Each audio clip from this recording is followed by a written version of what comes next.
पाकिस्तानी जहां भी जाते हैं करतूत नहीं बदलते, उनको इज्जत रास नहीं आती है। इस स्टोरी पर पब्लिक में तो वो जो सर्विंग करने वाले वेटर्स थे वो इंडियंस थे वहां पे ना। तो वो इंडियन ने पूछा मुझसे पूछा कि जैसे उनका लैंग्वेज एक स्टाइल होता है बोलने का ना, कि भैया जी आप इंडिया से कहाँ से हो। उससे मुझसे पूछा ना सीधा ही कि भैया जी इंडिया से कहाँ से हो आप। तो मैंने उससे कहा नहीं कि भाई मैं इंडिया से नहीं हूँ, मैं पाकिस्तान से हूँ। तो उससे मुझे क्यों करके देखा कि अच्छा, हैरान हो गया थोड़ा सा ना। तो कहता लगते नहीं हो भाई आप। मैं वहां पे ना मुझे अजीब शर्म से आने लग गई कि यार मतलब हम पाकिस्तानी क्या लगते हैं कि हम पाकिस्तानी शरिस्तन नियतन एक ठरकी कौम है।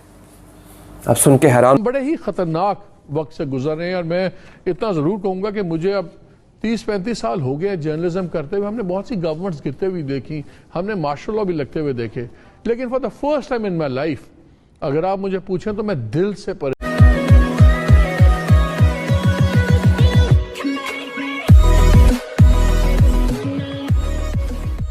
नमस्कार दोस्तों, अब सबसे पहले आपको ये चीज़ एक समझनी चाहिए कि पाकिस्तानी जहाँ पर भी जाते हैं ना, उनको इंडियन ही काउंट किया जाता है जब तक वो एक कहते नहीं। और जब वो कहते हैं कि भाई मैं इंडियन नहीं, मैं पाकिस्तानी हूँ, और जब वो पाकिस्तानी कहते हैं ना, तब भी वो सामने वाला बंदा कई बार पूछता है आपको कि आप सच में पाकिस्तानी हो, क्योंकि आप थोड़े भी अलग तो लगते नहीं हो। और पाकिस्तानियों की एक अलग चीज़ ये भी है, अगर मान लीजिए कोई रेप्यूटेड पाकिस्तानी जो होगा वो जाएगा तो वो तो खुद को पाकिस्तानी ही कहेगा, लेकिन लाखों में लोग ऐसे हैं जो बाहर यूके, यूएस, फ्रांस में रहते हैं, वो खुद को इंडियन कहलाना पसंद करते हैं, क्योंकि दिखने में तो सेम ही है। वो पहले हिंदू ही थे, उसके बाद मुसलमान बने, तो होगा तो सेम ही, लेकिन उसके बाद होता यह है कि खुद को इंडियन कहलाना पसंद करते हैं, क्योंकि इससे होता यह है कि उनको ज़्यादा रिस्पेक्ट मिलती है दुनिया के सामने और अच्छी तरीके से देखा जाता है। लेकिन अब दुनिया में भी कई जगह पर इनको समझ में आ गया है कि भाई ये जो सारे हैं ना, सारे जिहादी, वो इंडिया का नाम यूज़ करके हमारे साथ ये सारी चीज़ें करते हैं, अदरवाइज़ ये इंडियन है नहीं। लेकिन यहाँ पर जो पत्रकार भाई साहब बोल रहे हैं ना, उनकी अच्छी सुलगी है। इसी के साथ ये वीडियो शुरू करते हैं। ये बात है यूएई की, दुबई की ना। मैं एक रेस्टोरेंट में गया, बहुत लैविश रेस्टोरेंट था, जुमेरा बीच के पास एक बड़ा खूबसूरत रेस्टोरेंट था। तो वहाँ पे ना मैं गया, अच्छा मैं मेरी फैमिली गए, हम लोगों ने बड़ा ना वहाँ पे यूँ कह लें कि हम गए वहाँ पे और हमने ना वहाँ अच्छा रेस्टोरेंट था, खाना शाना ऑर्डर किया, खाना शाना खाया। तो वो जो सर्विंग करने वाले वेटर्स थे वो इंडियंस थे वहाँ पे ना। तो वो इंडियन ने पूछा मुझसे पूछा कि जैसे उनका लैंग्वेज एक स्टाइल होता है बोलने का ना, कि भैया जी आप इंडिया से कहाँ से हो। उससे मुझसे पूछा ना सीधा ही कि भैया जी इंडिया से कहाँ से हो आप। तो मैंने उससे कहा नहीं कि भाई मैं इंडिया से नहीं हूँ, मैं पाकिस्तान से हूँ। तो उससे मुझे क्यों करके देखा कि अच्छा, हैरान हो गया थोड़ा सा ना। तो कहता लगते नहीं हो भाई आप।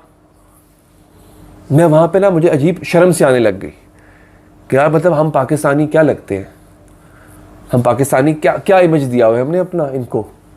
ये क्यों कह रहा है मुझे कि आप लगते नहीं हो पाकिस्तानी। फिर मुझे उसने जो एक्सप्लेनेशन मुझे दी कि पाकिस्तानी जो आते हैं वो क्या करते हैं, तो मैं यकीन करें मैं शर्मसार हो गया। और एक था भी इंडियन, कोई और कहता तो चलो कोई बात नहीं, बंदा बर्दाश्त कर लेता है, इंडियन को मायूस। ये सब बकवास है, ये सब झूठ है। हम वो दुम है जो इसने कभी सीधी नहीं होना। हमने हर जगह से चित्तर खाने हैं, ये लिखवा के लेके आए हैं शायद हम अपनी किस्मत में। नहीं, हमने खुद अपनी किस्मत ऐसी बनाई है कि हमने हर जगह से थू करवानी है अपनी, हमने हर जगह से चित्तर खाने। बड़े ही खतरनाक वक्त से गुजर रहे हैं और मैं इतना जरूर कहूंगा कि मुझे अब 30-35 साल हो गए जर्नलिज्म करते हुए। हमने बहुत सी गवर्नमेंट्स गिरते हुए देखी, हमने मार्शल लॉ भी लगते हुए देखे, लेकिन for the first time in my life अगर आप मुझे पूछें तो मैं दिल से परेशान हूँ, क्योंकि इतनी लोगों में डिवीजन, इतनी आम सोसाइटी के अंदर डिवीजन और खौफनाक दुश्मनी की हद तक डिवीजन मैंने नहीं देखी पहले। कि हम पाकिस्तानी शरिस्तन नियतन एक ठरकी कौम है। अब सुन के हैरान होंगे कि यार ये क्या बात कर रहे हैं, लेकिन यकीन करें आज मेरा सर शर्म से झुक गया। हम पाकिस्तानियों के अंदर ख़ास तौर पे औरत को देख के, औरत के बारे में कहते हैं कि सिर्फ नफ्स चलनी चाहिए, हमारा वो कुलिया है। हम लोग इस कदर कुत्ते हो जाते हैं, माजरत के साथ कुत्ते की तरह जुबान निकल आती है हमारी औरत देख के, लड़की देख के, गोरी चमड़ी देख के हमारी राल टपकने लगती है। और उसका आप यकीन करें हम जगह जगह इज्जत रास आ सकती है। हम अपना बेड़ागर खुद करेंगे, हम बताएंगे कि हम सबस पासपोर्ट की किस तरह बेहरमती करवाते हैं पूरी दुनिया में। और हम गए और हमने करवाई, और हमने ऐसा मंजर पहले देखा है जो बन गया आज? नहीं, ये बात ठीक है आपकी, आपने जो इब्तदाई में कहा ना कि ये इस तरह की लड़ाई झगड़े सियासी तसादुम तो पहले भी होता रहा है, लेकिन ये जो माशरे के अंदर जो दरार पड़ी है और जितनी गहरी है और जितना इस वक्त नफरतों का बाजार गर्म है, ये पहले नहीं हुआ। और अनफॉर्चुनेटली जो ज़्यादा खतरनाक बात यह है कि ये जो दरार है इसको बाकायदा तौर पर हवा दी जा रही है और ये माना जा रहा है कि जितनी गहरी दरार होगी उतना हमें ज्यादा सियासी आप हम बड़े इसे कहते हैं स्टेल्थ वीडियो बनाना। हम बड़े तरीके से अपनी सेल्फी लेके ऐसे फोन अपने सामने रख के ना सेल्फी लेके, और फिर उनकी लड़कियां, अगर किसी ने स्कर्ट पहनी हुई है, किसी ने मिनी स्कर्ट जीन्स पहनी हुई है, किसी ने थोड़ा सा लो टॉप पहना हुआ है, तो उनकी तस्वीरें हम बना रहे हैं। वो अगर स्विमिंग पूल में नहा रही हैं तो उनकी ऐसे अपने सामने रख के ना फोन ऐसे अपनी सेल्फी वाला मोड रख के, और पीछे से उनको फिल्माया जा रहा है। और एक वीडियो तो ऐसी है जिसमें एक लड़की है जो कि वॉक कर रही है, सिर्फ रोड पे वॉक कर रही है, ठीक है। उसने पहना हुआ है, आई थिंक उसने थॉन्ग पहना हुआ है या उसने जीन्स पहनी हुई है, कुछ ऐसा उसने पहना हुआ है, और मतलब चुस्त कपड़े पहने हुए हैं उसने। और वो उस पीछे से जाके उसके साथ साथ चल रहा है और उसकी पीछे पीछे उसकी जो बैक है उस लड़की की, उसकी वीडियो बना रहा है और उसके जो मतलब उसके मखसूस हिस्सों पे फोकस कर रहा है कैमरा। वो वीडियो भी मैं आपको दिखाता हूं। ये वीडियोस वायरल हो गई सोशल मीडिया पे। लोगों ने कहा लख लानत फिटे मुंह ਤੁਹਾਡਾ। और ये इज्जत और यकीन कीजिए मैंने तो ये पाकिस्तान में रहते हुए नोट किया है। औरत गुजर जैसे यार, मैंने लोगों को गाड़ियों के एक्सीडेंट करते देखा है। सड़क पे औरत चल रही है, लड़की चल रही है, गाड़ी चला रहे हैं, बाइक चला रहे हैं, ऐसे पूरी मुंडी मोड़ के देखेंगे, साले गर्दन में बल आ जाएगा तेरे, लेकिन नहीं, मुंडी मोड़ के देखेगा और उसकी अपनी निगाहों से उस औरत को घर तक छोड़ के आएगा। ये लेवल है फ्रस्ट्रेशन का, ये लेवल है ठरकपन का हमारी कौम के अंदर। और अगर हम बाहर चले जाए तो हम तो पागल ही हो जाते हैं यार। मेरा बाहर आना जाना होता है, मैं वहां पे कुछ पाकिस्तानी की हरकतें देखता हूं, मेरा सर शर्म से झुक जाता है। जिस तरह जलजले में झटके महसूस होते हैं ना, मुझे सिस्टम जो है, सिस्टम को झटके लगते हुए नजर आ रहे हैं। आप एस्टैब्लिशमेंट देख लें, उसके अंदर की जो इत्तलात हैं, खबरें आती हैं सही या गलत, वो आ रही हैं, बाहर मार्केट में डिस्कस होती हैं। अदलिया देख लें, अदलिया को जो है वो एक बहुत ही मुतनाज़ा बनाकर पेश किया जा रहा है। इलेक्शन कमीशन देख लें आप, इलेक्शन कमीशन जो है उस पर बिल्कुल वाज़े तौर पे एक पार्टी पूरी लाइन ले रही है कि चीफ इलेक्शन कमिश्नर इस्तीफ़ा दें। तो ये सारी चीज़ क्या रिफ्लेक्ट कर रही है कि आपके सियासतदान बार बार ये साबित कर रहे हैं कि वो इनकॉम्पिटेंट हैं टू रन द कंट्री। यहाँ पे Indian diaspora is very active. एक तो वो हमसे इंडियन काफी, एक तो पॉपुलेशन में ज्यादा है, दूसरी हमारी फाइनेंस इकोनॉमिक बेस्ड माइग्रेशन हुई, उनकी education related education based migration हुई। वो हमसे पैसे में भी यहाँ ज्यादा है, इंटेलेक्ट में भी हमसे आगे है इंडियन। और उन्होंने फिर आहिस्ता आहिस्ता उनकी सेकंड जनरेशन जो है वो कांग्रेस में भी आ चुकी है। आज 5 जो है इंडियन डिसेंट के कांग्रेसमैन मौजूद हैं। 2 प्रेसिडेंशियल कैंडिडेट जो कि दोनों गवर्नर रह चुके हैं, इंडियन डिसेंट के हैं, निक्की हेली और बॉबी जिंदल।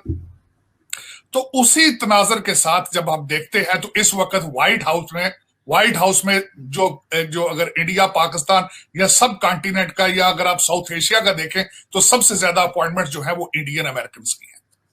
उस हवाले से इस वक्त व्हाइट हाउस में जो बाइडेन साहब का स्पीच राइटर भी इंडियन, इस वक्त उनकी पॉलिसी रिलेटेड भी उनकी अपॉइंटमेंट्स। और उसी हवाले से जब वो देखते हैं उस तनाजर से तो पलड़ा भारी हो जाता है इंडिया का। अब दूसरी साइड पे चलते हैं, पाकिस्तान को कंपेयर करते हैं कि वो वहां की पोजीशन क्या है। पाकिस्तान ने एक तो पिछले दौर में इन्होंने बिल्कुल चाइना के कैंप में जाके अमेरिका की तरफ, मैं हमेशा ये कहता हूं कि नेवर बर्न द ब्रिजेस, लेकिन इन्होंने ब्रिज बर्न किए, इन्होंने अमेरिका बैशिंग की, इन्होंने कहा जी हम तो हिमालय पे चढ़ गए हैं, इन्होंने सब किया, बल्कि सी पैक को लेकर अफगानिस्तान में जाके कोशिश, उनके सेल्समैन बन गए, आगे जाके दुनिया में सी पैक में बेचना शुरू कर दिया और एब्सोल्युटली नॉट और इस तरह की चीजें की। और आपका जो पहले ही फॉरेन पॉलिसी डूबियस थी वो इस हवाले से कि उसामा बिन लादेन जब से पाकिस्तान से मिले उसके बाद आप दुनिया का एतमाद हासिल नहीं कर सके। और तीसरी इसमें जो बात मैं कहूंगा, आपकी फॉरेन पॉलिसी, अगर मैं आज आपसे ये क्वेश्चन करूं आपकी फॉरेन पॉलिसी क्या है, तो आप मुझे सेटिस्फाई नहीं कर पाएंगे। मैं किसी से ये पूछूं कि आज पाकिस्तान कहां खड़ा है, किस कैंप में है, कैंप उनके पास मौजूद है या नहीं मौजूद, कोई पता नहीं। आपकी जो मैं शॉर्ट टर्म पे एक लफ्ज में एक्सप्लेन करने की कोशिश करता हूं कि आपकी फॉरेन पॉलिसी डॉलर बेस है। अमेरिका के डॉलर बंद हुए, आप चाइनीज कैंप में गए, वहां से डॉलर लेने की कोशिश की। जब सी पैक बंद किया उन्होंने, आपने उनको ग्वादर की बजाय कराची देने की कोशिश की, उन्होंने वो भी लिया। फिर दासू डैम पर उन्होंने 39 बिलियन आपसे मांगा। उन्होंने जब सी पैक के डॉलर बंद हुए तो आप IMF के कदमों में आके अब बैठ गए। ये आपकी फॉरेन पॉलिसी है। अब उसमें जरा, ये फेडरेशन है या कन्फेडरेशन है? जमीन, फिर यूनिवर्सिटियां नहीं है, फिर रिसर्च नहीं है, अच्छे बीज नहीं आ रहे, तो पैदावार इंडिया से आधी भी इंडिया से आधी कैसे हो सकती है? वो ज्यादा ज़हीन लोग हैं, उनकी जमीन हमसे ज्यादा फर्टाइल है। खान साहब अपने दुश्मन खुद है अल्लाह का फजलो करम से। महंगाई, बेरोजगारी, हवाई दावे, मतलब अभी उसकी स्याही खुश्क नहीं हुई, उनके उन वादों की गूंज अभी फिजा में बाकी है। 1 करोड़ नौकरियां, 50 लाख मकान, अभी फिर कह रहे हैं चंद दिन की बात है, ये दिन गुजर जाएंगे, अभी महंगाई खत्म हो जाएगी। 5 साल मैंडेट महंगाई कैसे खत्म होगी? देखिए दुनिया में इंडस्ट्रियलाइजेशन तो एक अलग इशू है ना, जिसकी तरफ हमारा रुझान ही नहीं है। जमीन हम बार नहीं है, बार बार पॉइंट आउट करते हैं। बीज ठीक नहीं है, पेस्टिसाइड्स जो हैं उनकी कीमतें ज्यादा है या मिलावट है। खाद 7500 रुपए की खाद 2 बोरियां DAP की कौन डालेगा? अगरचे गंदम की कीमत बढ़ा के 1950 कर दिया है बखील ही, 2000 सीधी करो। अच्छा, गंदम वहां जाती है, इसका नतीजा ये है कि वहां जाती है सिंध, यहाँ से आटा चला जाता है, एक मसनूई बहरान पैदा होता है। भाई आप इस वक्त इंडिया की भी बात नहीं की, इंडिया की चले कर लेते हैं, वो भी चाहिए मुझे, क्योंकि आपके हर मिनिस्टर ने और आपके प्राइम मिनिस्टर साहब ने चीनी, पेट्रोल, हर चीज को इंडिया के साथ कंपेयर करते हैं। मैं आप उनकी फॉरेन पॉलिसी भी एक्सप्लेन करता हूँ थोड़ी सी, वो क्या है। यूनाइटेड नेशन जनरल असेंबली में यहाँ पे मोदी साहब आए, पूरी टीम के साथ जहाज भर के आए, हर चौक पे यहाँ पे उनका सारा एक पूरा एक कैंपेन चलाई गई। यहाँ पे उनकी 1-to-1 मुलाकातें हुई बाइडेन साहब के साथ, मैक्रां के साथ उन्होंने G20 की तैयारी की। 2 क्वाड का हिस्सा है, फ्रांस के साथ वो बातें कर रहे हैं, ऑस्ट्रेलिया से सीधी बातें कर रहे हैं वो, और उसके बाद उन्होंने अग्नि 5 का जाके अब अपना कर दिया। और चौथी आखिरी बात, अमित शाह साहब बढ़ के मार रहे हैं आपके खिलाफ कि हम घुस के मारेंगे। और हमेशा पहले भी ये कहा जाता था हम कटोरा तोड़ देंगे, अभी भी यही कहा जाता है कशकोल तोड़ देंगे, लेकिन होता नहीं जी। आरज़ू, कटोरा लेके जाने में एतराज नहीं अगर आपका कटोरे से हासिल किया हुआ पैसा अवाम पे जा रहा हो, लेकिन आप कटोरा सिर्फ अपनी कैबिनेट के लिए इकट्ठा कर रहे हो कि उनके प्लाजे दुबई में और लंदन में किस तरह बनने हैं, तो उसका फिर क्या, उसका तब यही तो मसला है पाकिस्तान के साथ कि जितने भी कटोरे लेके बाहर गए हैं उन्होंने अपने लिए पैसे लिए हैं, उन्होंने अवाम के लिए नहीं लिए। देखिए ना, अब ये अब इसका बयान देना चाहिए सब। मैं आपके जो इस वक्त जो मिनिस्टर तरीन साहब हैं, उनका आपके पंडोरा पेपर्स में नाम है, उनके पास कौन सा अखलाकी इस वक्त जवाज है कि वो कैबिनेट में बैठ के कौम के फैसले करें? उसके बाद चेयरमैन नैब है, जब उनके डिपॉजिट ही नहीं हो रहे हैं, उनके पास कौन सा अखलाकी जवाज मौजूद है नैब को लीड करना, और इमरान खान उनको एक्सटेंशन देने की एडवोकेसी कर रहे हैं?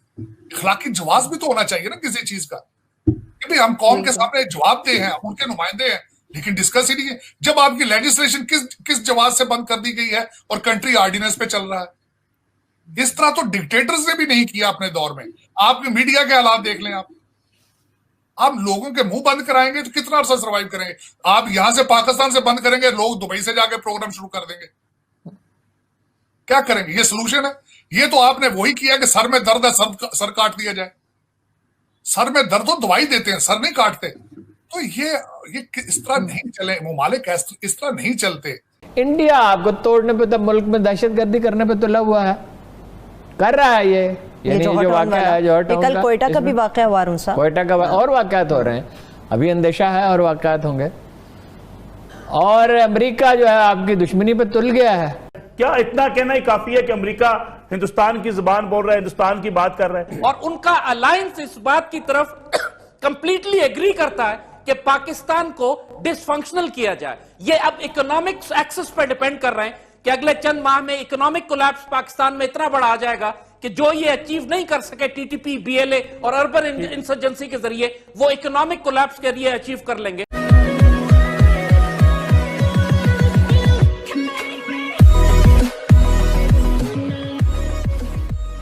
नमस्कार दोस्तों, अब पिछले 10 सालों में पाकिस्तान जितना फंसा है ना, मैंने उनको कभी इतना फंसा हुआ दिखा नहीं।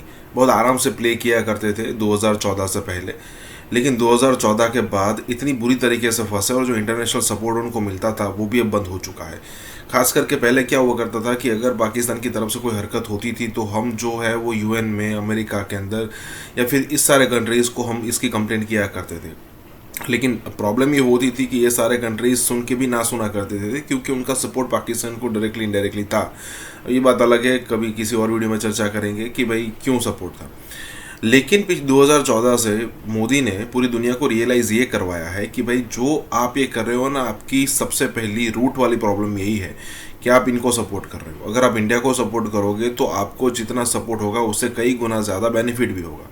और अब दिक्कत ये है कि ये सारे कंट्रीज उनकी सुनते नहीं है, तो जो बेस सपोर्ट मिलता था ना पाकिस्तान को, सपोर्ट पूरी तरीके से छीन चुका है।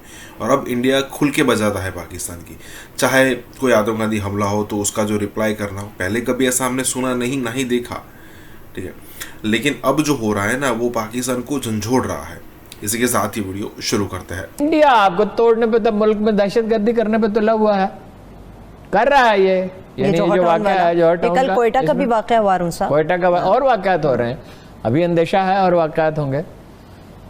और अमेरिका जो है आपकी दुश्मनी पे तुल गया है, अफगानिस्तान से टेररिज्म हो रहा है। अपने पीछे कुछ सेटलमेंट तो छोड़ के जाता। नहीं, सेटलमेंट वो पिछली दफा जब उन्होंने किया, उन्होंने 65 में हमारे साथ क्या किया था, उन्होंने 71 में हमारे साथ क्या किया था, उन्होंने कैरी लोगर बिल वो किस लिए लेके आए थे, कितनी दफ़ा उन्होंने हमारी मदद बंद की। और ये वो हमें खुल्लम खुल्ला कह रहे हैं हम में से और चीन में से एक इंतखाब करो। इसका क्या मतलब है? हम कोई गुलाम हैं कि चीन का? हम में से हम किसी का इंतखाब नहीं करते, आपके साथ अच्छे ताल्लुकात रखना चाहते हैं। तो ये क्या धमकी आमेज रवैया है कि भाई चीन को छोड़ दो, चीन को छोड़ दें, यानी आप स्ट्रेटेजिक पार्टनर बन जाए उस इंडिया के जो पाकिस्तान को खत्म करना चाहता है, हम चीन को छोड़ दें। उन्होंने अभी इस्लामाबाद इंडियन हाई कमीशन के ऊपर बात कर दी कि जी यहाँ पे भी ड्रोन उड़ रहा है और खतरा है। हाई कमीशन के अंदर ड्रोन उड़ा के क्या करना था? उसकी ड्रोन तो तस्वीरें बनाने के लिए होता है, उसके अंदर वो है कि मुझे खैर ये जो लाहौर का वाकया है, ये जो कि ट्रेस हो गया है, पूरा ग्रुप पकड़ा गया है। तो अब ये इंडियन मीडिया पे तो कोई भी चीज़ जो वो चलाना चाहे वो चला, वो पाकिस्तानी मीडिया की तरह नहीं है।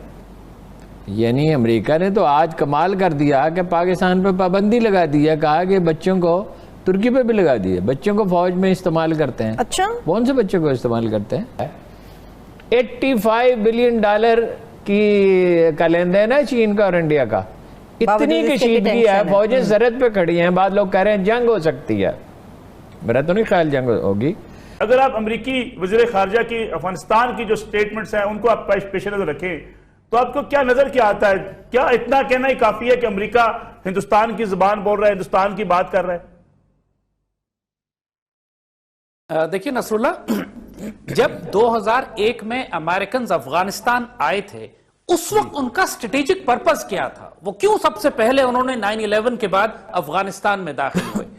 उस वक्त जो बड़े बड़े उनके ग्रैंड स्ट्रेटेजिक ऑब्जेक्टिव्स थे, जिसमें एक कंटेनमेंट ऑफ चाइना था, एक कंटेनमेंट ऑफ रशिया था, control of global trading assets थे, और सबसे बड़ा उसमें ऑब्जेक्टिव था पाकिस्तान को डीन्यूक्लियराइज करना।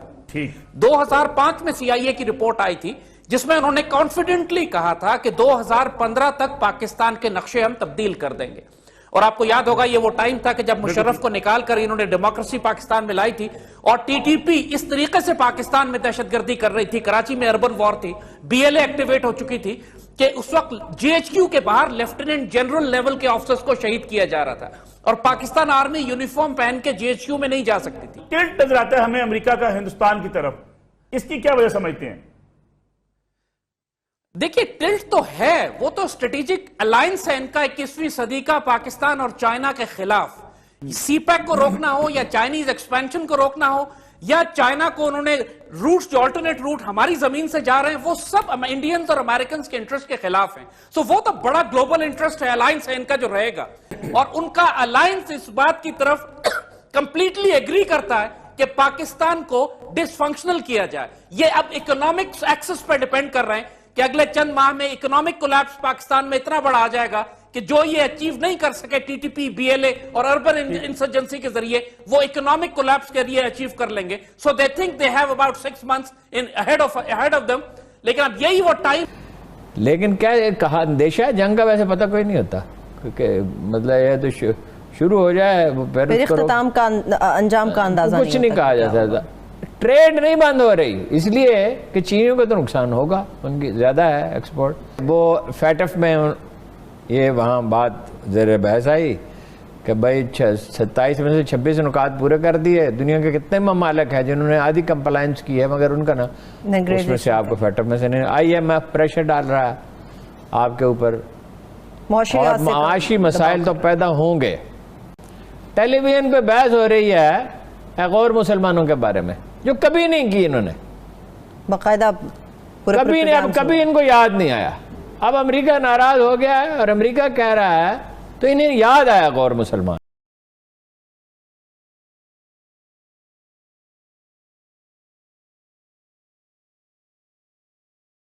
नमस्कार दोस्तों, अब पाकिस्तान के अंदर कुछ मुस्लिम महिलाओं ने एक चर्च पर कब्जा कर लिया और बस उनकी वही डिमांड थी कि भाई आप सारे यहाँ पर कन्वर्ट हो जाओ वगैरह वगैरह। अब ज़रा देखिए, मतलब the basic difference between India and Pakistan. Look at the difference. India के अंदर इतने सारे मुसलमान हैं, ठीक है, मुझे नहीं याद आता है कि मैंने कोई ऐसा न्यूज़ सुना हो कि कोई हिंदू ग्रुप है जो कि मुसलमानों को मजबूर करता है कि भाई आपको घर वापसी कर लेनी चाहिए या फिर आपको सनातन धर्म अपनाना चाहिए। उल्टा होता है इंडिया के अंदर। और अगर बात करें पाकिस्तान के अंदर, तो पाकिस्तान के अंदर कोई भी, अब पिछले दिनों दानिश कनेरिया वाला मामला सामने आ ही रहा है कि उसको अफरीदी द्वारा बार बार पोक किया जाता था कि भाई तुम इस्लाम कबूल कर लो, इस्लाम कबूल कर लो। वो भाई साहब ने नहीं किया और उसका करियर यहाँ पर ख़त्म हो गया। उसके बाद फिर भी उस बंदे ने इतनी फाइट दी यहाँ पर कि उसने एक ऐसा रिकॉर्ड बनाया है जो पाकिस्तान में कोई शायद ही तोड़ पाएगा कि भाई टेस्ट क्रिकेट के अंदर पाकिस्तान की तरफ से सबसे ज़्यादा विकेट लेने वाले जो बॉलर है वो दानिश कनेरिया है और ऑल ओवर अगर बात करें तो 4th नंबर पर है। तो ये मतलब बहुत अच्छी बात है। कहने का मतलब ये है कि ये जो चर्च वाली बात हो रही है बहुत इंटरेस्टिंग है। इसी के साथ ये वीडियो शुरू करते हैं। हमें इस चीज़ का अंदाज़ा है कि पाकिस्तान में माइनॉरिटीज़ जो है वो बड़ी मुश्किल में रहती हैं और इसके लिए बड़ी कुर्बानियाँ भी दी हैं माइनॉरिटीज़ ने। रिसेंटली इधर केपी में हमने देखा कि मंदिर जला दिए गए, चर्च जला दिए जाते हैं या हमला कर दिया जाता है। लेकिन ये एक इंसिडेंट लाहौर में हुआ है कि जिसमें मुसलमान जो नर्सेज हैं उन्होंने Punjab institute of mental health Lahore में जो चर्च है उसके ऊपर वो टेक ओवर कर लिया। उस पे जो क्रिश्चियन थे वो अपनी इबादत करने आते थे और उन्होंने ये भी कहा कि ये जो ख़वातीन हैं, क्रिश्चियन ख़वातीन को ये भी कहा है मुसलमान ख़वातीन ने कि आप इस्लाम को कबूल कर लें। मुस्लिम ख़वातीन वहाँ बैठी हुई हैं और वो कह रही हैं कि भाई आप इस्लाम कबूल करो। ईसाई उनको कह रही हैं। अब वो जो वीडियोस वायरल होती हैं जिसमें हम देखते हैं कि जो ख़वातीन हैं वो जो क्रिश्चियन ख़वातीन की भी कोई वीडियो आई हैं कि हम माइनॉरिटीज़ हैं, हमारे साथ इस तरह ना करें, हमें पर्सिक्यूट ना किया जाए, हमारी इबादत गाहों को इस तरह ना किया जाए। कि हमें कितना बुरा लगता है जब नबी पाक सल्लल्लाहु अलैहि वसल्लम को बात करता है, और लगना भी चाहिए और हमें प्रोटेस्ट करना चाहिए और हमें बताना चाहिए कि ये हमारे दिल के कितनी करीब चीज़ है जब आप हमारे नबी के बारे में ये बात करते हैं। इसी तरह अगर ये लोग हैं, अगर हम इन लोगों की इबादत गाहों के ऊपर हमले करेंगे और टेक ओवर कर लेंगे तो हम मगरब को क्या बता रहे हैं कि दीन इस्लाम इस तरह का है। इंसान को कत्ल करने का फतवा देता है। किसी रियासत के होते हुए ये हो सकता है कि कोई प्राइवेट शख्स कहे कि फलां शख्स वाजिब कत्ल है, उसको कत्ल कर दिया जाए? ये कैसे मुमकिन है? यहाँ इस तरह के फतवे जाते हैं। इस मुल्क को रूल करने के काबिल नहीं छोड़ा गया है। ये ऐसा नहीं है कि उन्हें चर्च में जाकर अपनी इबादत करने का शौक़ हो, नहीं। इसके पीछे एक टारगेट था, इसके पीछे एक मकसद था और वो मकसद ये था कि वहाँ पर मौजूद लोगों को, उन लोगों को ये कहा गया कि आप हमारा मज़हब इख्तियार करना होगा, आपको, आप सब मुसलमान हो जाएं। इसकी वजह यह है कि हमारा जो मज़हब है वो सबसे बड़ा है और आपको ये करना पड़ेगा, और अगर आप ये नहीं करेंगे, अगर आप हमारा मज़हब इख्तियार नहीं करेंगे, अगर आप मुसलमान नहीं होंगे तो हम आपके ऊपर ब्लास्फेमी का इल्ज़ाम लगाकर आपको मार देंगे या आपको जेल भिजवाएंगे। वहाँ पर मौजूद उन लोगों को ये धमकियाँ दी गई हैं और उसके बाद ये सारा ड्रामा, ये सब कुछ करने के बाद बड़े आराम से वो ख़वातीन और उनके साथ बड़ी तादाद मर्दों की बाहर निकले हैं और बाहर निकलकर जो है वो नारे लगाते हुए, अपने मज़हब के, इस्लाम के नारे लगाते हुए वो बाहर इस तरीके से निकले कि जैसे वो ग़ज़वा हिंद करके और किसी मुल्क को फ़तह करके आ रहे हैं। बिल्कुल ऐसे ही महसूस हो रहा है ना, कि जिस तरह हाथ ऊपर कर करके नारे लगाए जा रहे हैं। ये कैसे हो सकता है?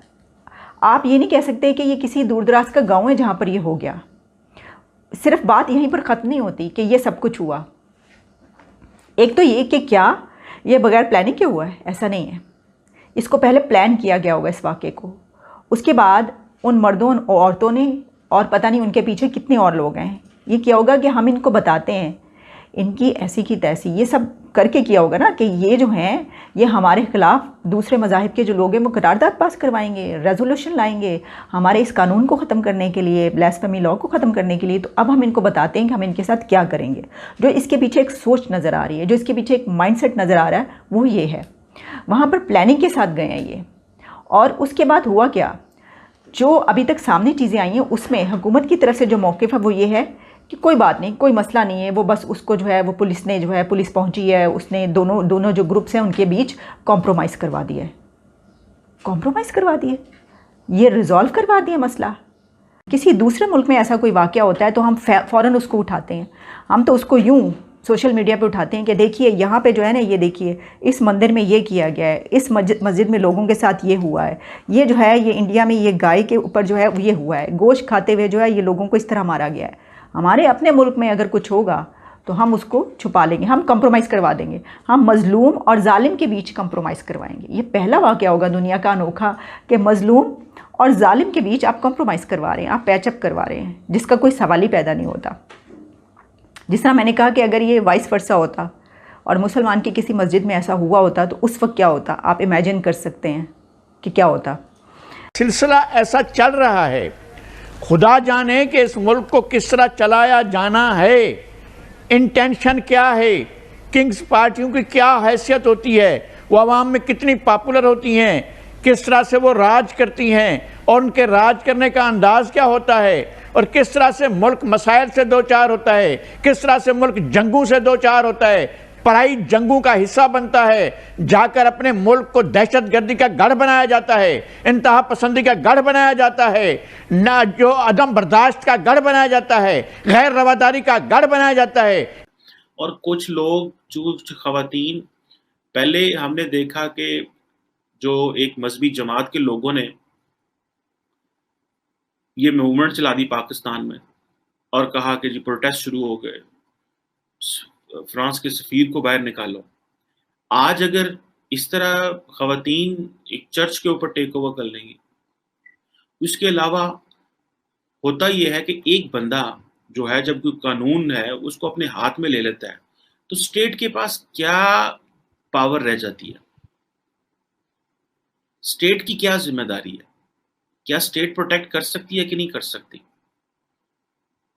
हम एक पहले ही एक इंटरनेशनल इस इशू में फंसे हुए हैं। अगर आपको पता हो कि पाकिस्तान तो अच्छा सर, मुझे जो इस वक्त समझ आ रही है कि इसमें आप पाकिस्तान और इंडिया की जो लॉबिंग है, दोनों मुल्कों के गो के खमीर एक ही मिट्टी से, एक ही सरजमीन से, रंग नस्ल, मतलब देखिए ना, सिर्फ जुबान भी इतनी मिलती जुलती, सिर्फ ये कि अकायद का फर्क, मजहब का फर्क, बाकी तो इसके बावजूद क्या जमहूरियत के वहां पे बहुत स्ट्रॉन्ग डेमोक्रेसी, पाकिस्तान में जमहूरियत का जो हाल रहा, और एजुकेशन को कहा जाता है कि वहां का एजुकेशन सिस्टम बहुत बहुत जबरदस्त है, और पाकिस्तान के एजुकेशन सिस्टम को आप जानते हैं कैसा रहा। आप समझते हैं कि ये दो सबसे ज्यादा ऐसे स्ट्रॉन्ग पॉइंट्स हैं जिनकी बिना पर ऐसा होता है? बिल्कुल बिल्कुल। एक मैं जो आखिरी पॉइंट पे आ रहा था, अब मैं यहाँ बताना चाहूंगा कि एजुकेशन का स्टैंडर्ड, वहां से ज्यादातर जो लोग आते हैं तालीम के लिए आते हैं, पढ़ने लिखने के लिए आते हैं, और उनका एजुकेशन बैकग्राउंड होता है वहां से। हमारी ज्यादा माइग्रेशन जो पाकिस्तान से हुई इकोनॉमिक बेस्ड हुई, उनकी एजुकेशन बेस पे है। एक तो वहां पे हमसे वो बाजी ले जाते हैं, उनका उसी लिहाज से जिस तरह कंप्यूटर का उन्होंने यहाँ पे बहुत ज्यादा सॉफ्टवेयर का और दूसरा काम किया यहाँ पे, और इंडिया में भी इस वक्त भी उस रीजन में कंप्यूटर सॉफ्टवेयर एक्सपोर्ट में India is one of the biggest player.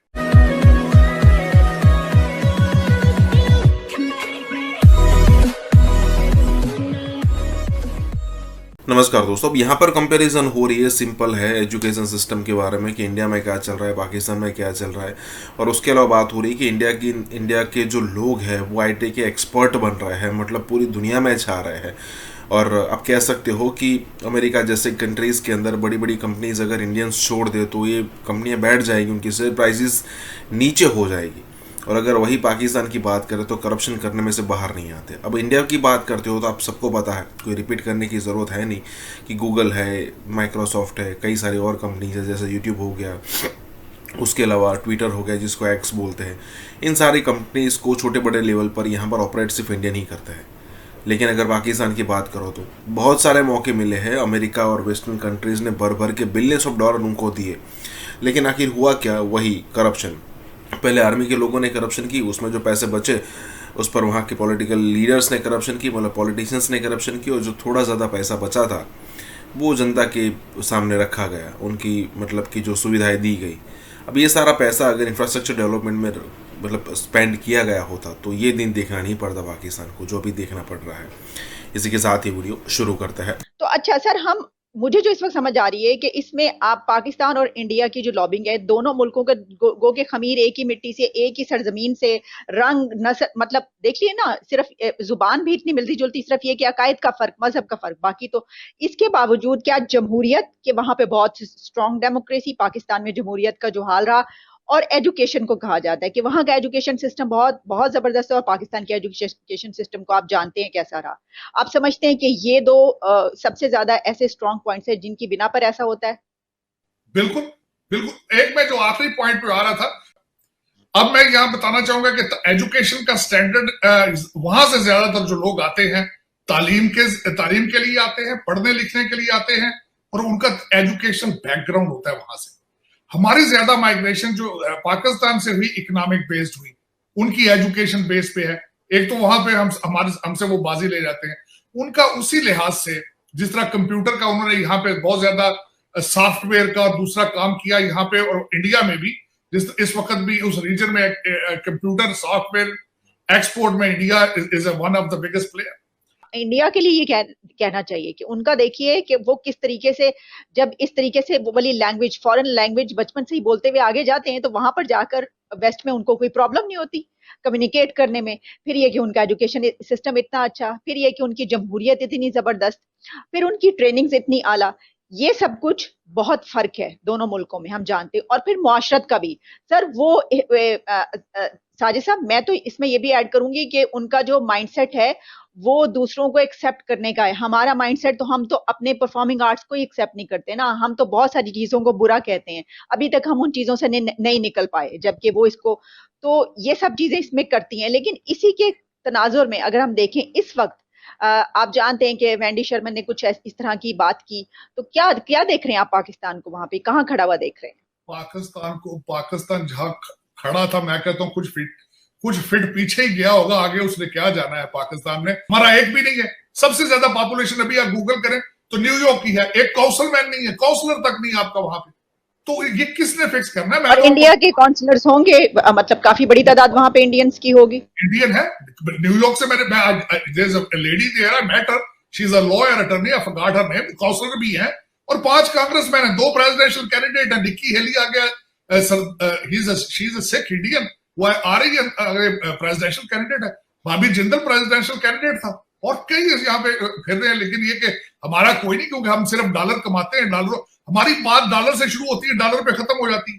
और आखिरी चीज जो मैं बताना चाह रहा था वो ये था, इंडियन हमसे आगे इसलिए बाजी लेते नजर आते हैं कि मैंने आपको कई दफा कहा कि सारी दुनिया में आज से 5-7 साल पहले नेशनलिस्ट मूवमेंट्स चली थी, सारी खत्म हो गई हैं सिवाय मोदी जी की देखें तो उन्होंने, मेरा मकसद है Hindus are on steroids right now, जिस तरह उनको कहा जाता है कि हिंदुत्व का आइडिया, जिस तरह से वो कहते हैं बर्मा भी लेंगे हम, नेपाल भी लेंगे हम, भूटान भी लेंगे, पाकिस्तान भी लेंगे, मेरा अफगानिस्तान भी लेंगे। मेरा मतलब एक कॉन्सेप्ट देखें, 21वीं सदी ने मोदी साहब ने किस तरीके से सिस्टमैटिकली एक ऐसी चीज दिखाई। और मैं हैरान होता हूं कि मेरे कई दोस्त इंडियन हिंदू जो है, मेरे बड़े अच्छे दोस्त हैं, पढ़े लिखे हैं, लेकिन वो भी इस चीज पे बिलीव करते हैं कि एक चाय वाला है जी, वो भगवान बन गया है, उसने किस तरह इंडिया को, हालांकि इकोनॉमी उसकी तबाह हो चुकी है इंडिया की। अब उसके बाद जो $80 बिलियन का असला वहां छोड़ के आए हैं, वो कोई नुमाइश पे थोड़ी रखना है उन्होंने, वो तो चलेगा ना भाई। अगर वो चलेगा तो क्या होगा, पाकिस्तान भी रगड़ा खाएगा। लेकिन अमेरिका के इंटरेस्ट में क्या है कि वहां पे खाना जंगी हो और उसमें चाइना इन्वॉल्व हो, या चाइना के पड़ोस में वह एक ऐसा तसादम बने ताकि उसकी इकोनॉमी को ब्रेकें लगे। अब वो दो चीजों का इंटरेस्ट है उनका, एक अमेरिका का भी यही इंटरेस्ट है और इंडिया का भी यही इंटरेस्ट है।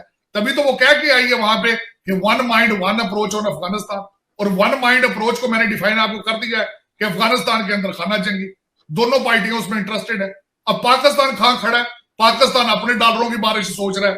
तो पाकिस्तान में तो अंदर आप कहते हैं ना कि जो भी बात होती है वो दुबई और लंदन की प्रॉपर्टीज रिलेटेड होती है बात, वहां पे तो इंटरेस्ट, वहां पे तो नेशनलिज्म है नहीं है। मैं समझता हूं मेरे लिए इतनी ज्यादा शर्मिंदगी थी अगले दिन कि पाकिस्तान अब कहां खड़ा है, तोशा खाना पे खड़ा है, एक्सटेंशन पे खड़ा नैब की। और दूसरी मुझे सबसे ज्यादा अफसोस बात ये हुई अगले दिन, आपके ISI के चीफ चेंज हुए हैं और वो इतनी बड़ी खबर है पाकिस्तान की जिसके हद को नहीं। मेरा एक क्वेश्चन मार्क है, आपको पता है इंडिया का इस वक्त कौन इंचार्ज है रहा का? आपको पता है अमेरिका का इस वक्त CIA का FBI का इंचार्ज कौन है? ऑस्ट्रेलिया का कौन है? इंग्लैंड का कौन है? लेकिन आपका मैं हैरान होता रहता हूं। फिर आप कहते हैं जी लोग बातें करते हैं इंटरनेशनल लेवल पे, लोग आपको हाइब्रिड कहते हैं। साजिद साहब, पाकिस्तानियत पे मुझसे आज तक किसी ने पूछा भाई अतार साहब आप क्यों इतने दुखी हो? मैं कहता हूं यार मेरी मादरे मिल्लत के कपड़े फाड़ दिए इन्होंने यार, मैं दुखी ना हो तो और क्या करूं मुझे। और आज के नहीं है, मैं जितनी सारी जिंदगी हिस्ट्री पढ़ता रहूं शर्मिंदा से शर्मिंदा तरीन होता रहा सारी जिंदगी। 73 साल की 1947 से शुरू होगी थी ये गेम सारी, और उसमें मुझे अभी तक कोई रिलीफ नजर नहीं आ रही। मेरा दुख इस बात का है कि उसमें रिलीफ नजर नहीं। मुझे रिलीफ जिस दिन नजर आई मैं शायद खुद चला जाऊं पाकिस्तान, मैं खुद जाके अपनी मादरे मिल्लत को सर्व करूं। लेकिन यह कि मुझे कोई रिलीफ नजर नहीं आती। पाकिस्तान को खाया जा रहा है, और एक मजे की बात यह है कि खाने के लिए अलायंस बन चुका है, इत्तेहाद कर लिया गया है एस्टेब्लिशमेंट ने और सियासतदानों ने। कि मुझे पता चला कि काफी अरसे से जो प्रेसिडेंट शी है उन्होंने खान साहब से बात नहीं की, प्राइम मिनिस्टर से।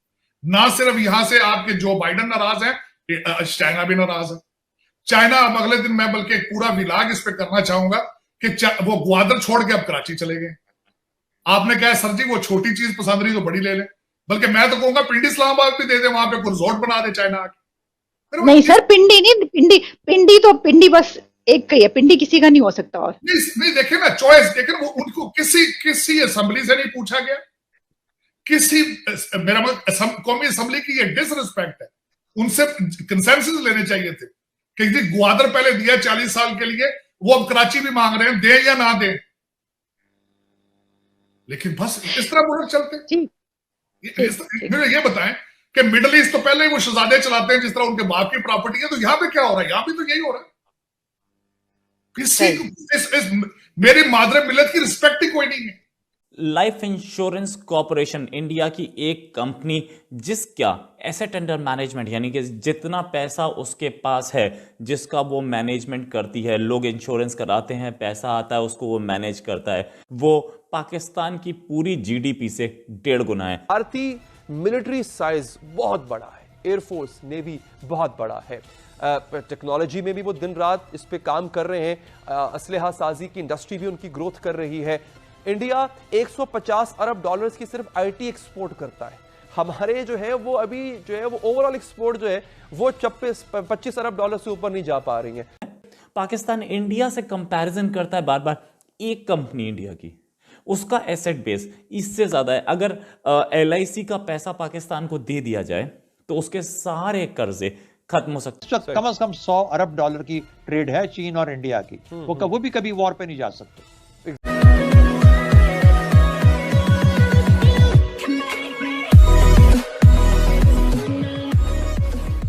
नमस्कार दोस्तों, अब यहाँ पर बात हो रही है कि भाई इंडिया की सिर्फ एक LIC लाइफ इंश्योरेंस कॉर्पोरेशन करके जो कंपनी है वो पाकिस्तान से ज़्यादा है, उसकी जो नेटवर्थ है। अब किसी कंट्री की नेटवर्थ से ज़्यादा किसी दूसरे कंट्री की एक कंपनी की नेटवर्थ होना मतलब एक अलग लेवल का प्राउड है। ठीक है, आप मतलब कंपेयर करने के लिए तो आप कुछ भी कर सकते हो कि भाई अदानी, अंबानी, उनकी अगर आप नेटवर्थ काउंट कर लो तो पाकिस्तान से ज़्यादा हो जाएगी। लेकिन यहाँ पर कंपैरिजन हो रहा है LIC का, लाइफ इंश्योरेंस कॉर्पोरेशन का, जो इंश्योरेंस प्रोवाइड करती है। और अगर आप इसको देखना चाहते हो तो आप देख भी सकते हो कि तकरीबन जो LIC की जो नेटवर्थ है वो तकरीबन 550 से लेकर 600 बिलियन है। और पाकिस्तान की इकोनॉमी 250-300 या फिर मैक्सिमम $350 बिलियन डॉलर से ज़्यादा नहीं है, जबकि LIC की $570 बिलियन के आसपास है। तो यहाँ पर यही बात हो रही है कि कैसे यहाँ पर एक अकेली LIC जो है वो पूरे पाकिस्तान पर भारी पड़ रही है, और ऐसा नहीं, कई सारी कंपनियां हैं इंडिया के अंदर ऐसी। इसी के साथ ये वीडियो शुरू करते हैं। भारतीय मिलिट्री साइज बहुत बड़ा है, एयरफोर्स नेवी बहुत बड़ा है, टेक्नोलॉजी में भी वो दिन रात इस पे काम कर रहे हैं, असलहा साजी की इंडस्ट्री भी उनकी ग्रोथ कर रही है। इंडिया 150 अरब डॉलर्स की सिर्फ IT एक्सपोर्ट करता है। हमारे जो है वो अभी जो है वो ओवरऑल एक्सपोर्ट जो है वो 25 अरब डॉलर से ऊपर नहीं जा पा रही है। तो हमें माशी चैलेंजेस का भी सामना है, लेकिन उसके बावजूद हमें सामना है एक ऐसे एडवर्सरी का, एक ऐसे दुश्मन का जो कि साइज में, ताकत में, तादाद में हमसे कहीं गुना बड़ा है। लाइफ इंश्योरेंस कॉर्पोरेशन इंडिया की एक कंपनी जिसका एसेट अंडर मैनेजमेंट यानी कि जितना पैसा उसके पास है, जिसका वो मैनेजमेंट करती है, लोग इंश्योरेंस कराते हैं, पैसा आता है, उसको वो मैनेज करता है, वो जो एसेट अंडर मैनेजमेंट है LIC का, वो पाकिस्तान की पूरी GDP से 1.5 गुना है। ये आंकड़े अभी आए हैं और ये भी पता लगा है कि इसके पास जो एसेट अंडर मैनेजमेंट है ये है $463 बिलियन, 463 बिलियन डॉलर्स। पाकिस्तान की GDP जो है वो $280 बिलियन है, उससे 1.5 गुना। और इनफैक्ट ये जो पैसा है, ये जो LIC का एसेट बेस है, ये इंडिया की GDP का भी 18% बनता है। लेकिन इनफैक्ट अगर बात करें कि LIC का ये जो एसेट बेस है ये वर्ल्ड की कई इकोनॉमीज से ज़्यादा है। पाकिस्तान इंडिया से कंपैरिजन करता है बार बार, एक कंपनी इंडिया की, उसका एसेट बेस इससे ज़्यादा है। अगर LIC का पैसा पाकिस्तान को दे दिया जाए तो उसके सारे कर्जे खत्म हो सकता है। इंडिया एक्वायर कर रहा है, वेपनाइज कर रहा है खुद को। क्या हम सर उस बिगड़ते हुए तवाजुन को बैलेंस में लाने की क्या उस पोजीशन में है? क्या हमारी कोशिश कामयाब होगी? ब्लॉक्स बन चुके हैं सर। चाइना हमारा एलाय है, हम चाइना के एलाय हैं, चाइना हमें अपने आप को वेपनाइज करने में मदद भी देता है। चाइना पे कोई आफत आती है या इंडिया को एडवेंचर करता है, विल वी बी ऑब्लाइज्ड कि हम भी उसमें उसका हिस्सा बने सर? नहीं, नेवर। हम एलाइज हैं in politically how we can support each other, और ना कभी चाइना आएगा हमारी किसी मुश्किल वक्त में, ना सिचुएशन में आएगा, ना हमें इस तरह मजबूर किया जा सकता है कि हम उनके खिलाफ, और ना ही वो चाहेगा। क्योंकि देखिए सब लोग हर तरफ से अपने रास्ते बंद नहीं करते, उनको अपने रास्ते खुले रखने पड़ते हैं। इस वक्त कम से कम $100 अरब की ट्रेड है चीन और इंडिया की, वो भी कभी वॉर पे नहीं जा सकते। $85 बिलियन पे उसका एक्सटर्नल डेट है, $85 बिलियन पे। और टोटल अगर आप कर्जा बोलें तो पाकिस्तान के ऊपर टोटल $283 बिलियन का कर्जा दिखता है सामने, एसेट्स एंड लायबिलिटीज इंटरनल और एक्सटर्नल सारा मिला के। अगर LIC पाकिस्तान के पास होती तो ये अकेली पाकिस्तान का पूरा कर्जा पे कर सकती थी, साथ में पाकिस्तान को चलाने के लिए पैसा दे सकती थी। पाकिस्तान का जो इस साल का बजट था वो $45 बिलियन था। पाकिस्तान $1 बिलियन और $3 बिलियन के लिए कहीं कहीं धक्के खा रहा है, सऊदी अरेबिया से मांग रहा है या वर्ल्ड बैंक के बाहर बैठा है। लेकिन LIC अकेली इस पूरे कर्जे को और पाकिस्तान की पूरी GDP को और पाकिस्तान के पूरे कर्जे को, के पूरे खर्चे को यानी कि बजट को, सबको समेट लिया जाए, तब भी LIC का एसेट बेस जो है, AUM एसेट अंडर मैनेजमेंट है, वो उससे ज़्यादा बनता है। सिर्फ एक कंपनी इंडिया की, बाकी कंपनीज की बात ही नहीं करनी है, बाकी कंपनीज का बात बहुत दूर है। इनफैक्ट चाइना की भी कोई कंपनी इतने एसेट अंडर मैनेजमेंट नहीं रखती है। ये वर्ल्ड की 5th लार्जेस्ट कंपनी और ज़्यादातर कंपनी बाहर की हैं। चाइना की भी कोई ऐसी एसेट मैनेजमेंट वाली कंपनी हमें आज तक दिखी नहीं है, लेकिन हो सकता है मेरी निगाहों में ना हो। इससे चाहता है अगर इंडिया से वो कश्मीर का राग ना गाए, 370 का ना गाए, तो वो $3 बिलियन तो LIC से ही ले सकता था। इंडिया, गवर्नमेंट ऑफ इंडिया की जरूरत नहीं थी, $3 बिलियन तो LIC ही दे देती उसको। तो यानी जहाँ पे इस किस्म की बाइंडिंग्स हो, इतनी जंगों की बातें तो की जाती हैं, जंगें लड़ना मुश्किल तरीन हो जाए कि चीन उससे अपसेट ना हो और पाकिस्तान को वो कहे कि S-400 आ गया। अब S-400 का सुन लीजिए, S-400 की तरह के बहुत सारे superior systems, air defence systems हमेशा से इंडिया के पास रहे। इंडिया का अगर पलड़ा भारी रहा है पाकिस्तान एयरफोर्स के मुकाबले में, तो हमेशा उनके ground based air defence systems में रहा। क्योंकि उनके पास रूसी निज़ाम के जो सिस्टम्स आते थे वो बहुत हाईली कैपेबल सिस्टम्स थे।